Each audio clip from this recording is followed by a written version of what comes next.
അപ്പൊ ഡിഫറെന്റ് സാധനം കണ്ടു കഴിഞ്ഞപ്പോൾ ഇതാണ് നമ്മുടെ ബനാന ബിയർ. ഇത് ഈഗിൾ എന്ന് പറഞ്ഞ ഒരു ബ്രൂയിങ് കമ്പനി അവരുടെ സാധനമാണിത്. സത്യം പറഞ്ഞാൽ ഇത് ഇംഗ്ലണ്ടിന്റെ ഒരു പ്രോഡക്റ്റ് അല്ല. ഈ പ്രോഡക്റ്റ് സത്യം പറഞ്ഞാൽ ഇറ്റലിയുടെ ഒരു പ്രോഡക്റ്റാണ്.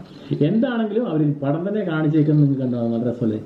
നമ്മുടെ ഈ പഴത്തിന്റെ ഒരു രീതി കണ്ടിട്ട് എനിക്ക് തോന്നുന്നു റോബസ്റ്റ പഴം പോലുള്ള ആ പഴത്തിന്റെ എസൻസ് അല്ലെങ്കിൽ അതുപോലുള്ള ഫ്ലേവർ കലർത്തിയേക്കുന്ന ഒരു ബിയർ തന്നെയാണ്.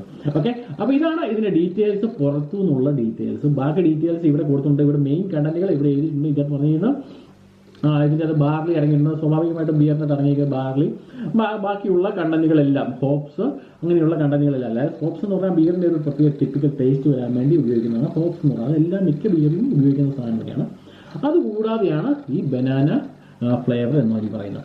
ഇനി നമ്മൾ ഒട്ടും താമസിക്കുന്നില്ല, ഇതൊന്ന് ഓപ്പൺ ചെയ്യാൻ പോവുകയാണ്. അതിനുശേഷം കഴിച്ചു നോക്കാം. ഓക്കെ, നിറം, ഗുണം, മണം എങ്ങനെയുണ്ടെന്ന് നോക്കാം. അപ്പൊ എന്തായാലും മൊത്തത്തിൽ ഒരു